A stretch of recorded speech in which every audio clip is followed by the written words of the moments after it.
আমরা বাংলাদেশ নিয়ে কী ভাবি, আমরা বাংলাদেশের মানুষ হয়ে কী ভাবি, আমরা বাংলাদেশটাকে কিভাবে দেখতে চাই, আর আমরা কিভাবে বসবাস করতে চাই বাংলাদেশে।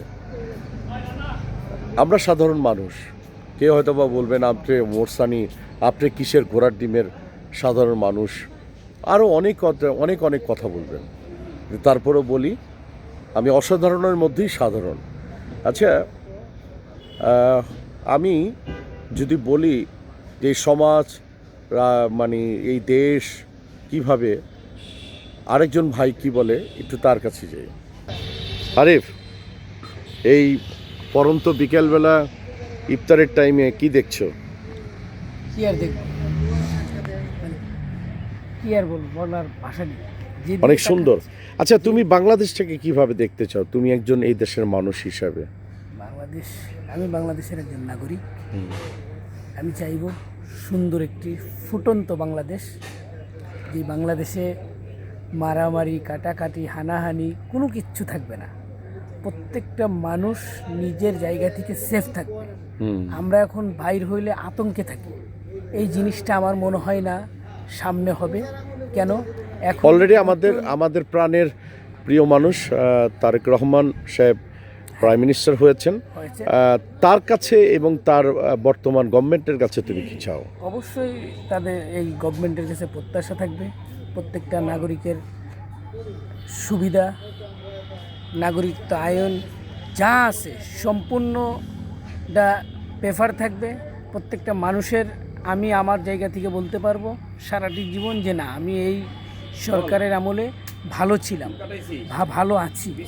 মানে এই জিনিসগুলি যাতে আমি সব সময় বলতে পারি যে না, আমাদের মাননীয় প্রধানমন্ত্রী জনাব তারেক রহমান সাহেব উনি এসছেন, অবশ্যই নতুন বাংলাদেশ খুবই সুন্দর হবে, খুবই চমৎকার হবে।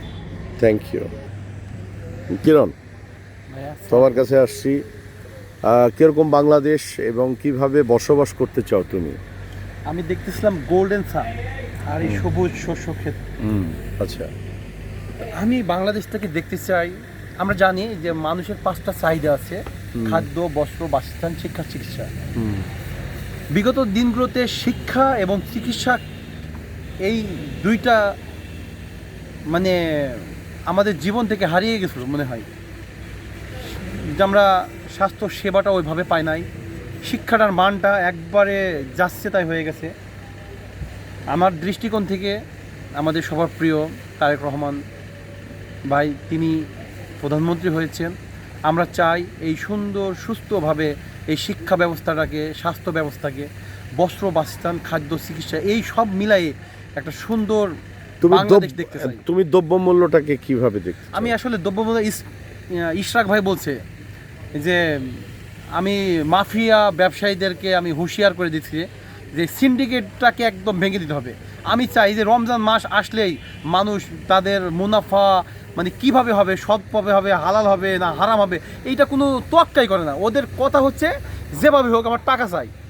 এই টাকা চাওয়া এই সিন্ডিকেটটাকে যদি বন্ধ করতে পারে, আমি মনে করব এই সরকারের প্রথম সাকসেস অর্জন হবে এই রমজান মাসটাই। সেটা হচ্ছে, আমরা তো বেসিক্যালি হচ্ছে যারা আমরা ওই দ্রব্যমূল্য নিয়ে বাংলাদেশের ব্যবসা করি, আমরা বিগত হচ্ছি চোর। আমরা বেসিক হচ্ছে চোর, আর হচ্ছে আমরা কি বলে রোজা আসলে হয়ে যাই ডাকাত। হ্যাঁ, এই যে আমাদের একটা মানে খেতাব। আর সৌদি আরবে ওনারা মানে মূলত ভালো মানুষ থাকে, রোজা আসলে হয়ে যায় ফেরেশতা, কিন্তু আমরা হয়ে যাই ডাকাত। এখান থেকে আমি আরিফ, তোমার তো 2টি সন্তান ভূমিষ্ঠ হয়েছে, খুবই ছোট।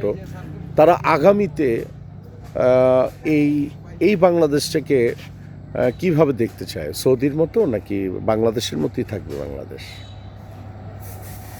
বাংলাদেশের মতো বাংলাদেশ আশা করি মানে যদি চেষ্টা করে অবশ্যই থাকবে, কিন্তু সৌদি আরব তো বলার বাইরে। আমার ওয়াইফ, সত্যি কথা, এই যে ভালো কথা বললেন আজকে, আমার ওয়াইফের সম্পূর্ণ মানে ম্যাক্সিমাম ফ্যামিলি সৌদি আরবে বসবাস করে, সেটা আপনিও জানেন। তো সেই ক্ষেত্রে আমার ওয়াইফই আমার বলতেছিল কিছুদিন আগে যে আমরা বাচ্চা কাচ্চা নিয়ে একটু ঘুরে আসি। দেখেন, তো আমার কথা হচ্ছে যে এই দেশ ইসলামিক যেহেতু আইনে শাসনের, আমরা তো কেউ মানি না, আমরা দ্রব্যমূল্য না, না, চুরি কেউ- করি। আপনি কি আমরা বলবেন? আমি আজ থেকে আরো মানে বেশি না 15 দিন আগে লেবু কিনেছি 40 টাকা 50 টাকা কেজি, 20 টাকা কেজি, আর আজকে সেই লেবু পিস হচ্ছে 30 টাকা। 30 টাকা পিস। অবশ্য এটাও ফ্ল্যাকচুয়েট হয়ে যাবে, ভালো হবে, সুন্দর হবে। কিন্তু আমরা সৌদির মতো এরকম না হলেও কাছাকাছি তো দেখতে চাই। এই যে আমরা যে আমাদেরকে বলে চোর, আমাদেরকে ডাকাইত বলে, রোজা আসলে হয়ে যায়, মানে পৃথিবীতে বলে ডাকাত রূপে বলে বাংলাদেশিরাই হলো এক্সপার্ট। বড় বড় রাঘববোয়াল যারা, তাদেরকে যদি সিন্ডিকেট ভাঙতে চাও, সিন্ডিকেট যদি না ভাঙেন, কড়াকড়ি হইতে হবে। কড়াকড়ি যদি না হন, তাহলে কিছুই হবে না এই বাংলাদেশে। থ্যাংক কোনো ইউ, কিচ্ছু হবে না। থ্যাংক ইউ তোমাকে।